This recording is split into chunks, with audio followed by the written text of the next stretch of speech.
Well, good morning. It's Thursday morning. Today we're only going to read one verse, Acts 2:42. And they devoted themselves to the apostles' teaching and the fellowship, to the breaking of bread and the prayers. This is one of the clearest little snapshots that we get of the early church's life. Some of us who matured in the 70s tend to think, oh, the early church, they sat around with their guitars and their living Bibles and their blue jeans and talked about how cool Jesus was, which is kind of the way we did in the 70s, right? So the early church, and then the church added all this stuff. Actually, the early church's worship was highly liturgical. We would call it very high church. That worship grew out of Judaism, which is a liturgical worship. The rabbi leads prayers. He says something and the people respond, and he says something and the people respond. In our day, now that we have books, they can vary them because they're written down. But in those days, people just had memorized the responses and they prayed the responses.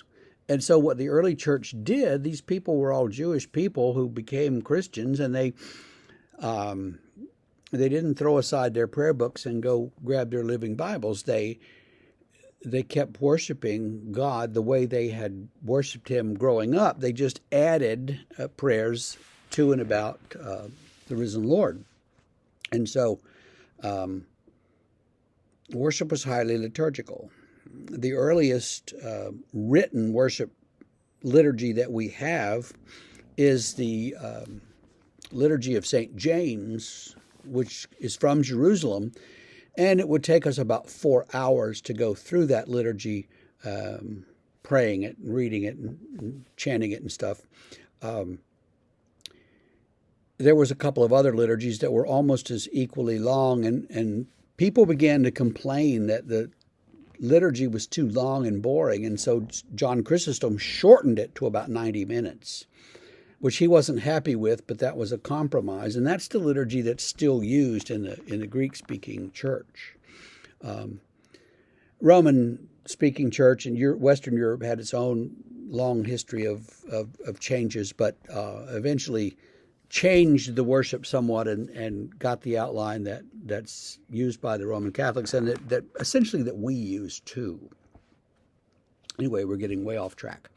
So they devoted themselves to the apostles' teaching, which would mean they repeated and explained what the apostles told them about Jesus, which becomes written down in the Gospels. They devoted themselves to that, to the fellowship, being together, to breaking of bread, which is a clear reference, I think, to communion.